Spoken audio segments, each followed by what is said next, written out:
Mini episode 147 of the FDH Lounge is brought to you by the Sports Train, the finest pure sports talk show on both terrestrial and internet radio. Follow them on the web at thesportstrain.net. The FDH Lounge. You want to schedule your life around it. A long time ago, on a gloomy, wet Cleveland spring night, two men stand alone amidst the late-night drizzle. Their voices echo across the vacant station parking lot as they debate the merits of the great American radio show that have been missing for far too long. On that night, an idea was born. That idea became the FDH Lounge.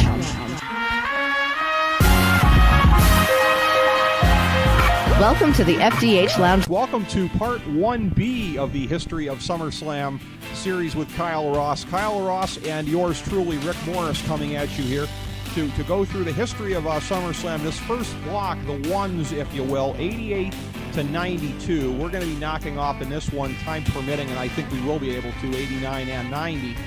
And we laid out some of the shortcomings of 88 when we were going through it. You can go back and check that out in mini episode 146. But here in 147, looking at this card, again, we use the term glorified house show as we did for the first WrestleMania. That applied to the first SummerSlam.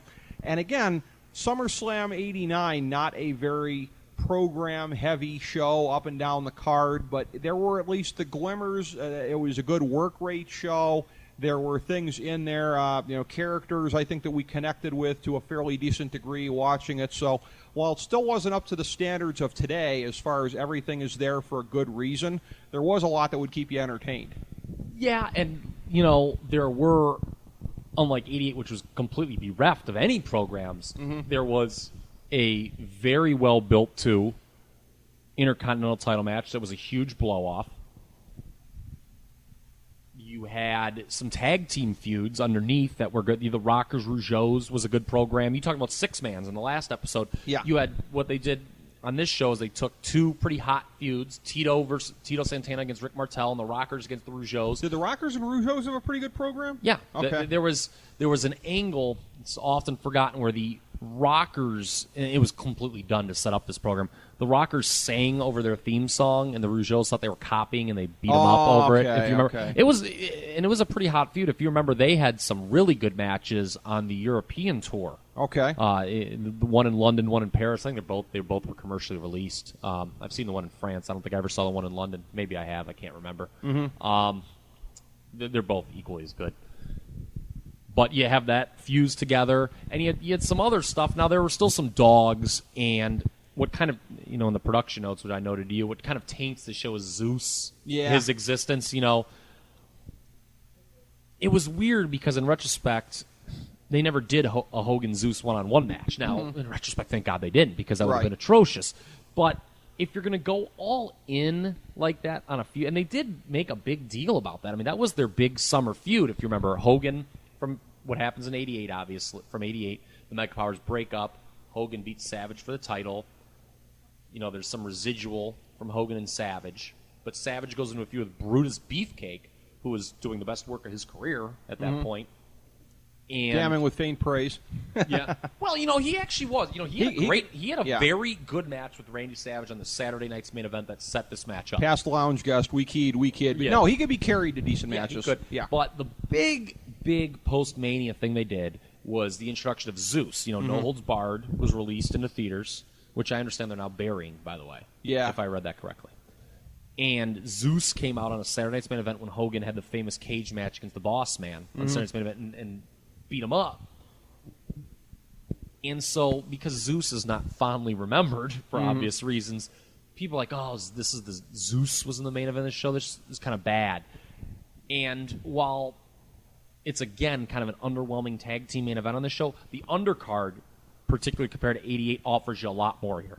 Just the fact that Hogan Zeus, after they did this here, reprised the tag match in a cage months later on pay-per-view along with the movie, just the fact that Hogan Zeus still at that point was on the short list of possible WrestleMania 6 matches is enough to make you want to vomit. That's true. They didn't learn their lesson from these two matches when they killed it. Yeah, they didn't. Well, the thing is, when the problem was, and it's a fair move, at first you could not possibly put Zeus in by himself to work a match. I mean, you had to have, it worked okay with Savage as his tag team partner because Savage would do 90% of the work. Right.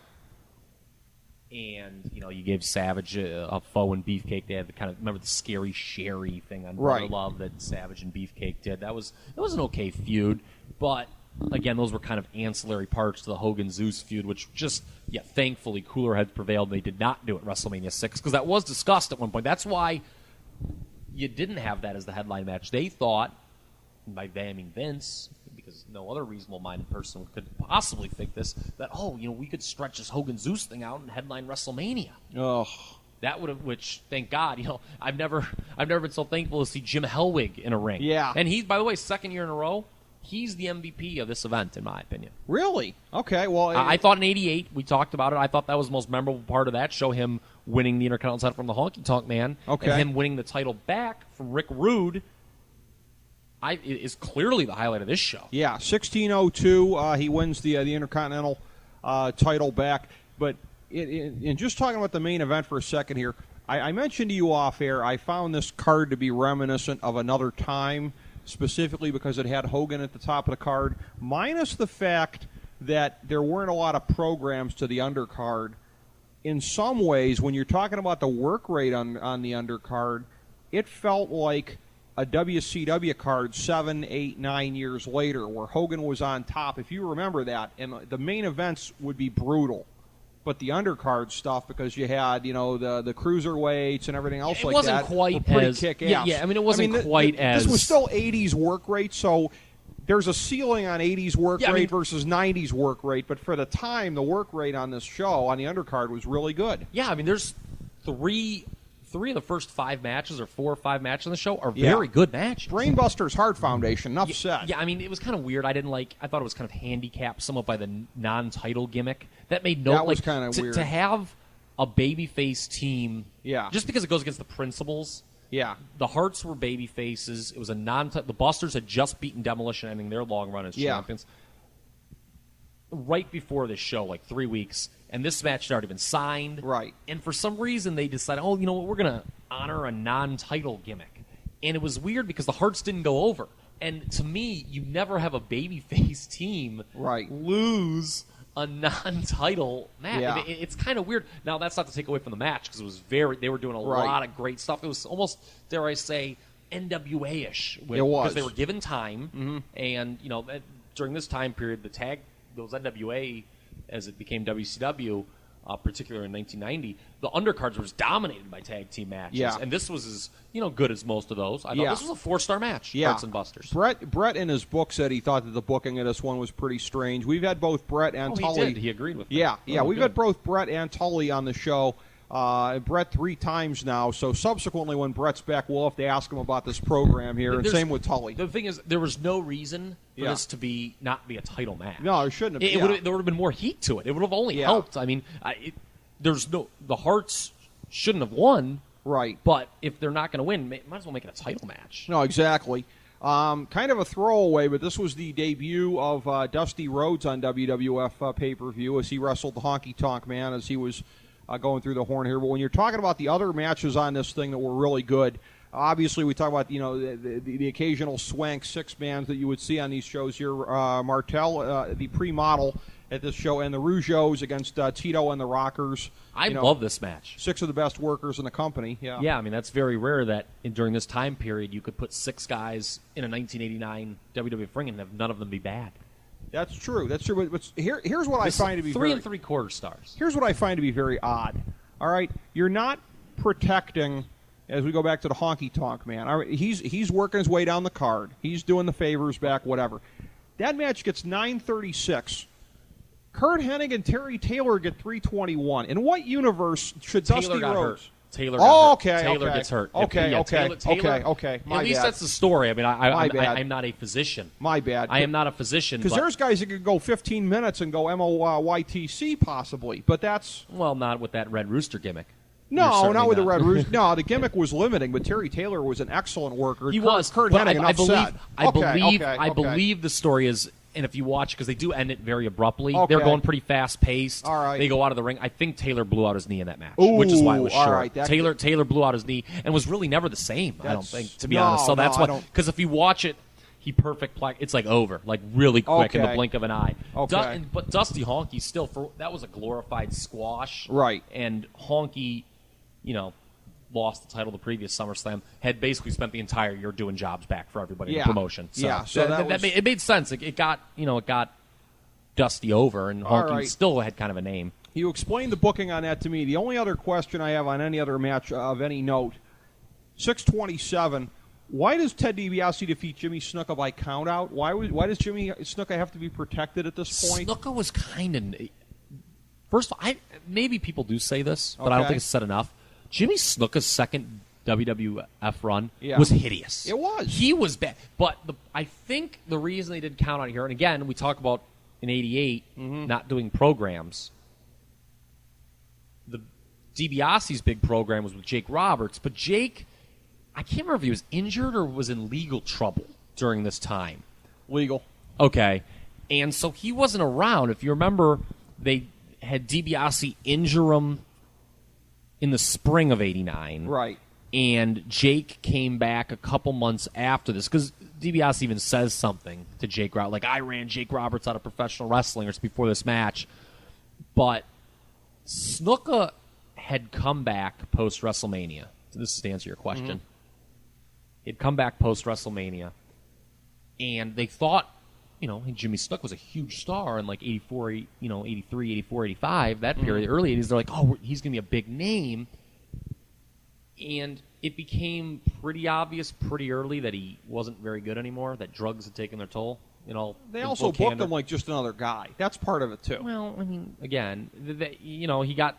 I think Billy Graham got a bigger push coming back than Jimmy Snuka did. Let's be honest. Well, maybe he just sucked that bad. I can't... I'm trying to remember. I remember he wrestled against Boris Zukov on a Saturday Night's Main Event. I remember really looking forward to that when I was a kid. Like, oh, Jimmy Snuka. Because I was, I'm a little younger than you. Yeah. I was too young to, really grasp Snuka in his heyday. Okay. So I had seen, the video. I was like, oh, Jimmy Snuka, this is cool. And he did the splash and we crushed Boris Zukov. And then he got here, and I think they had kind of begun to realize, oh, God, this guy's bad. He botches like a leapfrog in this match. So I think, and they didn't like to job anyone unless if they were in the honky tonk man position where they had no use for you anymore. All right, okay. So that's probably why DiBiase should have gone over. Nowadays they wouldn't do a count out. They wouldn't protect Snook at all. They would have him lose.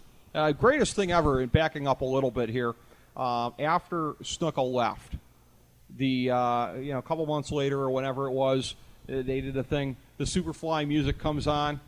It's CV Offie, and the crowd just shiznits on it like there's no tomorrow. That was the greatest thing ever, the failed replacement of Jimmy Snuka with CV Offie. Yeah, that was bad. And we should also note, too, talk about guys, once again, to build off 88, not working their program. They were in the house show. Right. Snuka was working with Honky Tonk Man around this. Yeah, remember they did a guitar shot. They did a guitar shot thing, and that didn't work for either guy. No, it didn't. And last thing we should mention, not because it was a great match, but some of the biggest names on the card were in this. Another six-man, sort of the reverse, or the Bizarro World six-man on this. You had the greatness of work rate in the other match, and then you had this one, Jim Duggan and Demolition against the Twin Towers and Andre the Giant.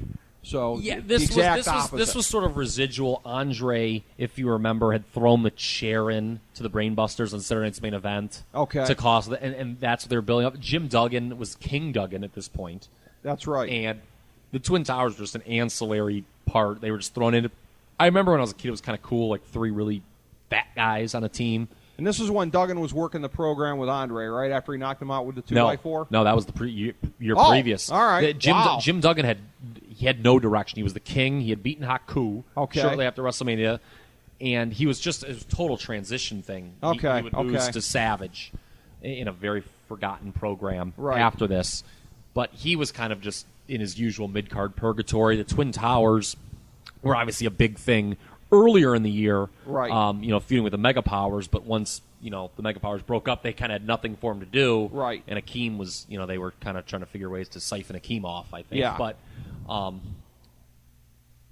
But yeah, so, two totally different six-man tags on the show. But this is a huge upgrade over the 88 version. The Warrior Rude match, seriously, is like a borderline 4.5-star match featuring kind of the return to Roddy Piper of TV. He had come back on Primetime, if you remember, and done this feud with Rick Rude.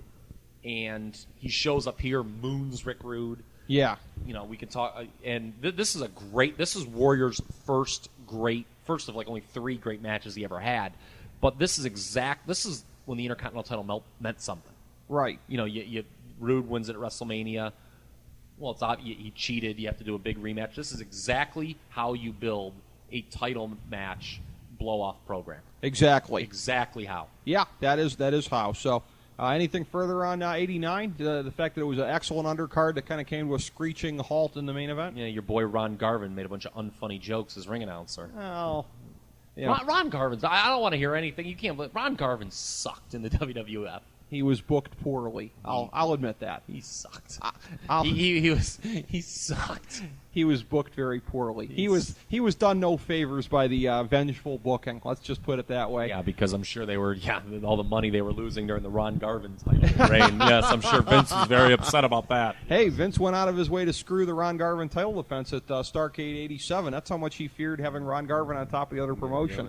The only problem with that is that like 6 people still watch the match. I think Yeah, pretty much. So all right, and looking at 89, excellent undercard. 90, very interesting because I don't know if we could extract from this the fact that that there was a more developed undercard vis-a-vis programs, but the next year, and I did not realize this until being apprised of it here relatively recently, and by relatively recently I mean 20 seconds ago on Wikipedia here, that there was a SummerSlam Fever that aired on USA Network leading up to the show, almost a Clash of the Champions kind of type thing to build interest for the show. So that must indicate that they had more developed programs the next year, because I'm guessing that this was to advance some of those, perhaps? Not really. It was a pretty, if you look at it, it was a pretty nothing show. I think it aired as primetime wrestling. They used Ronnie Garvin to do a job to Mr. Perfect. That's a Travis Sham mockery right there. But I can't even believe Ron Garvin was still drawing a paycheck in August of '90. He was lucky. Okay. I'm looking at the other matches here, and you may have a point because I don't know how many of these were. It's funny because these are guys that were you talk about vengeance booking, guys that were names in other places. Black Bart, who was a name in world class, as he does a job of the Texas Tornado. The Warlord defeated Pez Whatley. So it is very interesting. There was a lot of vengeance booking towards the old territories. I'll tell you what, I think you're the only person interested in Pez Whatley and Black Bart. Okay, Let me right tell now. you something. that you talk about something that a couple of my friends talk about to this day. The junkyard dog slap of Pez Whatley when he went out there and beat I don't remember who it was on World Championship Wrestling. Pistol Pez Whatley is Buzz terrible. Sawyer, I think. Pistol Pez Whatley is terrible. And knew his place. Okay, Pistol Pez Whatley should be gracious that he was allowed a job on SummerSlam Fever in the shank of the evening on USA Network. Okay, which at the time was one of 10 cable stations. Exactly. This was not a. Yeah, you're right. I was aware that. of it. It was not a major show. This was not program the big development. thing for 1990 is that they went away from the tag matches, right? And they went to a double main event. And this is where I want to start, Ricky. If yes, I may grab the yes. reins here. They went to a double main event here, and it was so indicative. I've brought this up before on many podcasts with you and doing, previous life doing SNS. I'm never going to say, and no one in their right mind would, that the Ultimate Warrior, in retrospect, could have ever been the champion Hulk Hogan was. There's just no way. But he was done no favors as champion. Sure. And this show was so indicative of the problem. Double main event. Hogan had the far more interesting program, and the obvious comeback is, well, that's Hogan. He's better. Man, I have said it a million times, probably, doing stuff with you, that Hogan got all the attention after that match. Hogan said, everyone just wanted to look at me. Well, they spent most of the match talking about how Hulkster's going to live in. It's classic Hogan. He does the job, but he the 5 times he jobs, he still makes sure the focus of the promotion is on him. Well, that was impromptu when he went back in the ring to put the belt on him. He did that to draw sympathy. He was for himself. For himself. It was a very selfish move. Yes, it was. was. It worked. It was cool, but here's the thing. And that's fine. I had no problem with the way WrestleMania 6 ended at all. But after that, they really needed to get Hogan out of the way for the Warrior. Right. Now, you could argue that business could have fallen on its face. That's fine. Well, at least you know that. But what they did here instead is they didn't let the Warrior breathe. They gave him that half-assed program with Rick Rude, which was a reprisal of a feud that had already been blown off the previous year with the Warrior going over cleanly for the Intercontinental title. Yeah. It had been one thing if the Warrior had never gotten his win back from losing the Intercontinental title, but he did. And I remember as like a 9, 10-year-old when this was like, I don't want to see this. And it was they had actually wrestled on Saturday Night's Main Event, Ricky. You talk about before this, Warrior had gone over, and they have a horrible, I mean, as good as the match was in '89, this match stinks in the cage. This is one of the worst cage matches you will ever see. But at the same time, Hogan got the big feud with Earthquake, who was the big lead heel after WrestleMania. Remember, they did the famous angle on Brother Love where he took this, and get well Hulkster and all that stuff. And that program completely overshadowed the Warrior title reign. And by building this as a double main event, it was sort of a self-fulfilling prophecy that Warrior is not going to be as good as Hogan. I mean, even look moving forward to Survivor Series. Yep. They did the grand finale match of Survival. They both survived. Mm-hmm. So Warrior was done no favors. Look, Hogan deserves some of the credit for his feud with Earthquake being better than Warrior's program with Rude, just like Warrior deserves some of the blame. But if the booking, you talk about bad booking of your boy, Ronnie Garvin. All right, Warrior was done no favors by the booking here. I'll tell you what, too, in looking up and down the card and in not presupposing that there were any big names left off of it, we keep saying, and you and I have said previously, okay, Warrior should have been in there with somebody better, I thought he should have gotten Earthquake. Okay, I thought he should have gotten Earthquake. But if they don't do that, who would he have been in there with exactly? Because I'm looking and it's like, they really didn't have, I mean, maybe you could have moved the DiBiase feud up. It ended up being a fall house show feud that was on Saturday Night's Main Event. Outside of DiBiase, I thought that would have been lukewarm. I thought it had to be Earthquake. Okay, but I guess that's what I'm saying. If you're saving Earthquake for Hogan, I wouldn't have. Okay, but there were no real great answers though. Earthquake was the answer. But I'm saying, and I'm not saying that this would have been, a good answer to Flair's Steamboat with Warrior Earthquake on top. Right. But here's the thing, Ricky, and you remember you were watching at this time. They had unfinished business from the fall. Remember Earthquake when he debuted? Right. What's your name, John? Remember the push-up contest That's with Gino true. Bravo? Yeah. It made a lot of sense to do Warrior Earthquake as your big summer feud, have it headline the show, and they gave the monster heel to Hogan. It's vintage Hogan Hog the Limelight booking. I don't like it. I don't endorse it. How do you keep enough heat on Earthquake for when Hogan comes back? Why does Hogan have to have Earthquake? Why? What birthright did he do? Well, you're not going to put Hogan in there with the guy that injured him? I mean, right. I'm saying I wouldn't have done that angle. Oh, okay. I'm saying I wouldn't have done. All right. I'm saying now. Granted, Hogan was. All right, I'm with you. Okay, I'm with sorry. you. Okay, I was. I'm with you. Is there something in my face? No. No. Here's the thing. Now, granted, Hogan was a little more human. Right. I think, and this is like really like nerd analysis here. So like, if somebody else put him out, it would have been weird. Or I would have just had him walk away. Really? I mean, he just kind of they didn't do anything big with him in '88 when he went. I mean, granted, he had a movie, he had a real life commitment, but they didn't do a big angle to take him off TV then. And they did it for then, and he really wasn't going away to do anything. Make another movie, man. Do something. But now, it would have been interesting because the Warrior was kind of like this super, and this was part of the problem. Yeah. That would they have wanted him to sell like Hogan did for the Earthquake angle?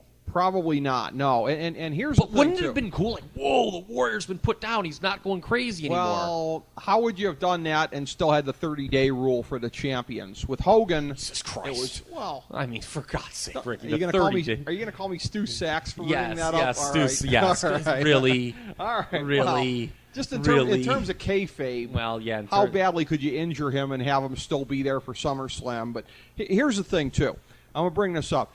What this show started, this is a deleterious trend in pro wrestling that was not around beforehand, and I believe plagues us to this very day. Uh-oh. And that being the double main event with the deposed big name looming larger than the belt.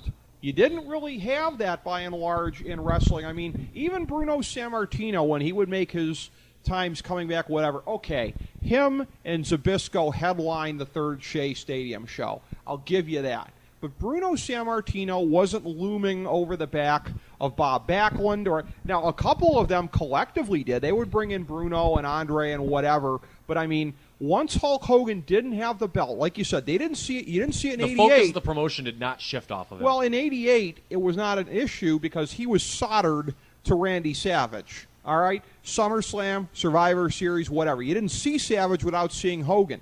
This thing here now, somebody not allied with Hogan, just a separate babyface, you have to go the double main event route, and you see that persisting in this business. The biggest egomaniac of all time. They didn't need to call it a double main event. Why Hogan? Here's the thing.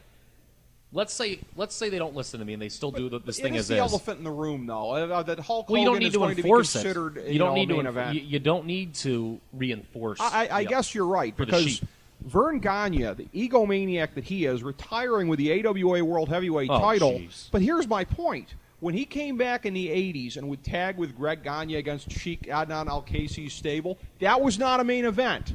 The main event of the show was Stan Hansen or Rick Martel or Nick Bockwinkel or Larry Zbyszko defending the World Heavyweight Championship. That's what Even I'm saying. Vern Gagne didn't do that. I know, but you see it to this day. This whole thing, CM Punk's been champion for 200 days. Come on. He hasn't closed a show since, like, friggin' Survivor Series, if then. John Cena is the focus of the promotion, whatever. It's this Hoganitis that started in 1990 at SummerSlam 90 that persists to this day. It's a 2 decades plus destructive blight on professional wrestling, Kyle Ross. I thought that was a wonderful rant. And by the Thank way, you. Those are very interesting shirts you have on, by the way. I just noticed that. To go with your Ted DiBiase shirt. Ted DiBiase, $1 Million Man shirt, and jorts. Yes. Interesting combo. Interesting enough with Cena. But no, you're right. It was an elephant in the room. And I just think, again, they just did the Warrior no favors with the booking here. I'm not saying that would have mattered. Maybe it doesn't matter anyway. Right. But, I mean, this just was a self-fulfilling prophecy. Well, and Hogan...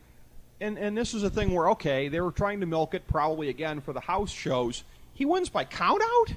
I mean, when was the first time Hulk Hogan... That was very rare, too. I'm glad you brought that up. There was also some stuff, too, that we could just breeze by with the Big Boss Man was getting a big push, and he was in his corner against Bravo. You know, they almost should have just done a tag match. Yeah. Like, Hogan and Boss Man versus Earthquake, continue the tag. It would have continued the tag team theme we'd seen at SummerSlam. Yeah. They might as well just done Hogan. Originally, Tugboat Thomas, your boy, was going to be in his corner, but I think even Hogan was like, oh, God, I've had Hillbilly Jim on my side before, but this guy just takes the cake. Uncle Fred. So he siphoned off the heat of the Boss Man, who was getting real hot, and was doing double duty on this show, too. He was a special guest referee for the very...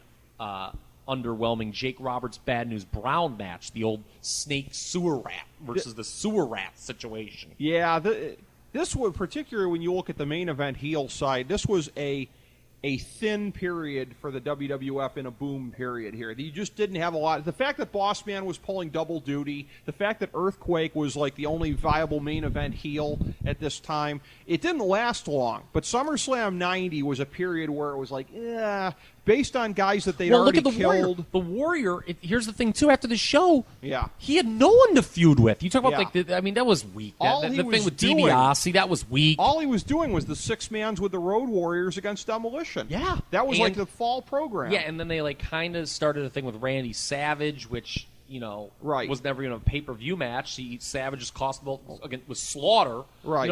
Now they did debut, or they didn't debut him, but he was on the show, I think, in a Brother Love segment. Right. Of all things.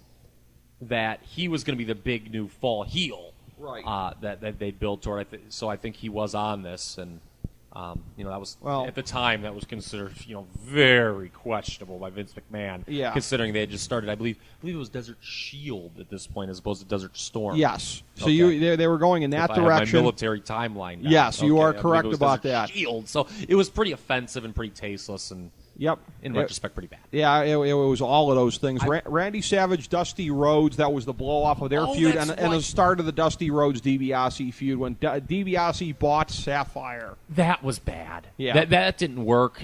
They had done the mixed tag. Obviously, Savage and Sherry jobbing to Rhodes and Sapphire at WrestleMania. This was kind of their way to get their heat back, and Rhodes firmly goes on the job squad after this. Yep. This is before Dustin came in, and yeah, you're right, DiBiase. And that's another bad omission from this show. Yeah. DiBiase not in the ring. I mean, I'd rather have him wrestling somebody than buying Sapphire. Oh, exactly. You talk about how work rate meant nothing at this time. Nikolai Volkov and Jim Duggan over the Orient Express. This was the very ill-fated Nikolai Volkov, because I'm sure, much to your chagrin, the Soviets were trying out democracy at the time, and so of course, Vince, wanting to mirror real life, had Jim Duggan reach out to Nikolai Volkov, the former communist that the man was, and I believe they were called by the way, he makes a terrible American Express "Don't Leave Home Without It" joke before this match. Yeah, and of course they had to beat up foreigners to show that Nikolai Volkov loved America. Yeah, exactly. And when I think reality, Vince McMahon's booking is the first thing that comes to my mind. So there are some highlights on this show. Now, by the way. you told me off air, and it's this not was the a great Warlord program. beating Tito Santana. Well, Hart Foundation Demolition. Hart Foundation wins the title. Best 2 out of 3 falls match in 14-24. The only thing I remember about that is LOD interfering to get them the win. But you said there was a good program leading up to this, an excellent one. They had built, again, well-built title programs. I have really come to respect them, the ones back in the day, because now you don't do any well-built title programs. Yep. But they had the Harts basically challenge the winner of Demolition Colossal Connection at WrestleMania 6. Yep. Demolition wins the belts for a third time as a babyface team. Axe, I believe, was beginning to have his health issues here. They, at the time, no one knew that, but at the time inexplicably debuted the third member, Crush, in a Demolition, had them turn heel, and they built this match 2 out of 3 falls, and the big draw was only 2 members of Demolition can wrestle in this match, because they had done a Saturday Night's Main Event where they had kind of cheated to beat the Demolition, cheated to beat the Rockers using the third guy illegally coming in and winning. Yep.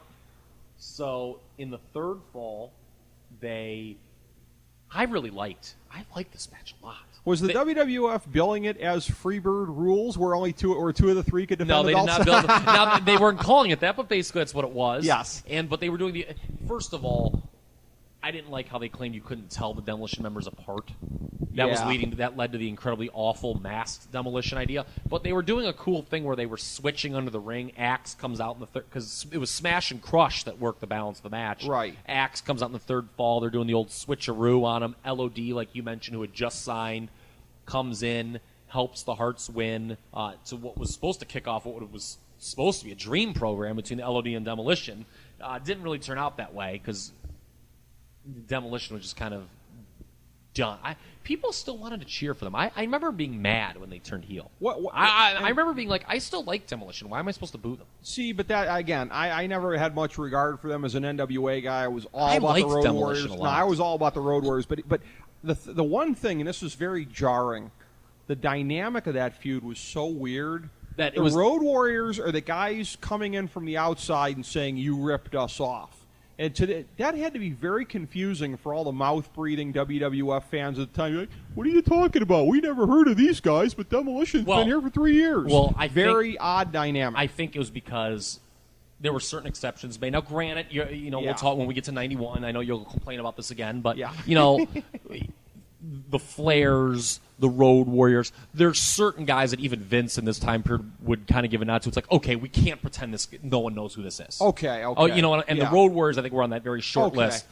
There was another tag team match I want to talk about. Yeah. Well, Power and Glory defeated the Rockers in 6 minutes exactly. Kind of a squasheroo, wasn't it? Well, Michaels was hurt in this, and they do a big job, but here's what I want to talk about this. You can't watch this match and say Power and Glory was not in line for a big push, which they were, and B, didn't somewhat deserve it. They had the great Powerplex, first of all. That was a great finishing maneuver. And one of the cool things I like about this match, and see, today, with John Cena's kind of ruined this. Like, remember there used to be a time period where it was so memorable when a baby-face would get booed out of the building. Yeah. Like, it was like this big deal. Like, oh, my God. Like, is the company completely misreading, or did the unwashed masses all buy tickets to this show? This was in face-hating Philly, first of all. And the crowd really turns on the Rockers here. I mean, Power and Glory is getting much bigger face pop than probably they ever deserved in this here. And they go over real strong, and it's my understanding that they were in line to get the belts in the fall. The Hearts, who won that great match against Demolition later in the show, were to job to the Rockers. Right. Now, that match was erased from history when the rope broke, the old Phantom title change. That's been discussed ad nauseum before. And they were going to fire Neidhart. They didn't fire Neidhart. And Vince winds up signing the Nasty Boys. And the way that figures in is he kind of overpaid for them to jump ship from the NWA, and he's like, oh, God, I just paid a lot of money. These guys are going to get the belts. And Power and Glory then just kind of went to the JTTS squad. Yeah. But they just, if you watch this match, and granted, I mean, Hercules and Paul Roma, I mean, who knows? They might have sucked. Maybe it was just, but they looked good here. Yeah. You can't watch this match and say they weren't in line, that they didn't kind of look like they were ready for a big push. The whole was infinitely better than the sum of the parts. We can say that. Yeah. And again, though, there was kind of a thing, too, with these teams where Power and Glory formed, if you remember. It was a weird angle where Roma had been beaten up by somebody, and the Rockers came down to check on him. He was shoving him, and then it was weird. If you remember. And Hercules just randomly runs down, and they just beat him up. Well, let me just say this too. And again, Young Stallions, a friggin' awful name, okay?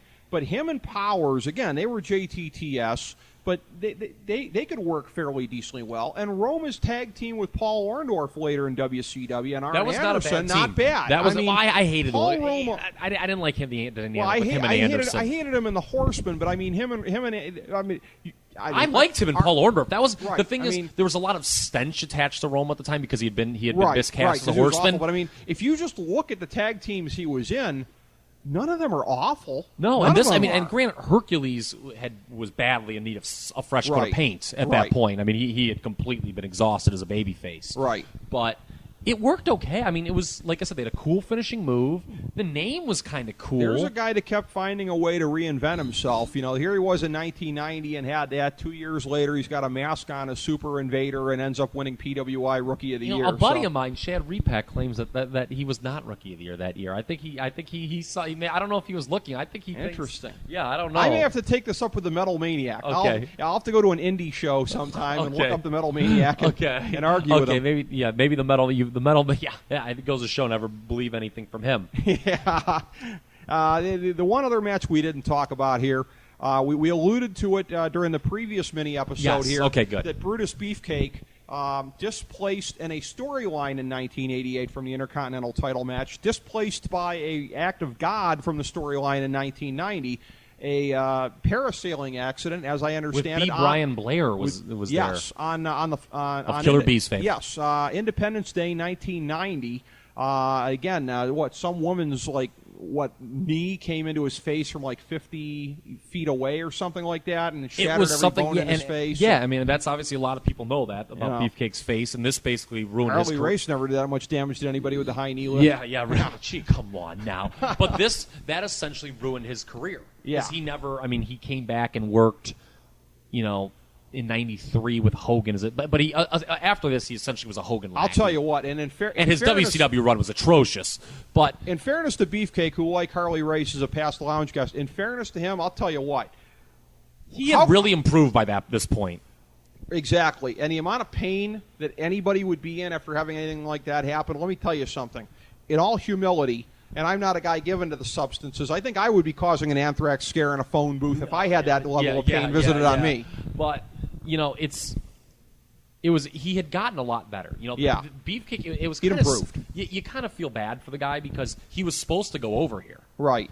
And he had, now granted, part of the reason he had looked a lot better over the last years, he'd been working largely with Randy Savage and Kurt Hennig. Right. Which is going to make anyone look really good, no matter how bad you are in the ring. But he had improved enough from 88 to 90. That was definitely the height of Brutus Beefcake, if you want to. No one's going to make a DVD about it, but it was his height. And luckily for the second, now granted they had a storyline in place in 88 with the Warrior. Right. Here they kind of had a big name they had just signed that worked out great with the Texas Tornado, Kerry Von Erich. Yep. Who, again, big enough name from a lot of people knew the Von Erich family. Now they call him the Texas Tornado. It was like a half nod at the beginning to who he was, not a full-fledged nod. I think they kind of talked about that he came from a good family, but I mean they didn't. Obviously, weren't talking about his great matches with Ric Flair, 9 years previous. Jesse, that was a great match at Texas Stadium in 1984. You weren't hearing any of that. You weren't hearing former NWA champion, but he was a big name. I remember I was pretty excited because I'd watched World Class on ESPN, and I was pretty psyched, and it was cool to see him come in and beat Perfect. Thankfully, cooler heads prevailed, and Perfect gets the title win back because Kerry was a complete disaster behind the scenes.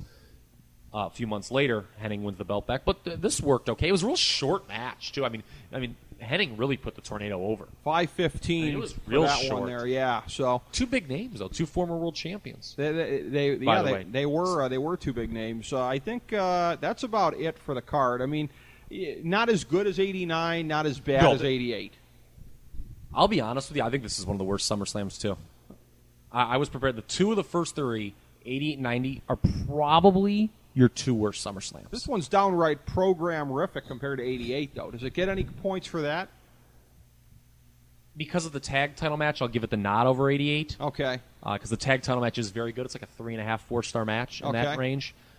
But 89 is clearly the class of the first three. Okay. And as we move forward, until we get to like the mid-90s where there was just nothing underneath, forget about having programs, there's just no decent characters to even care about. Yep.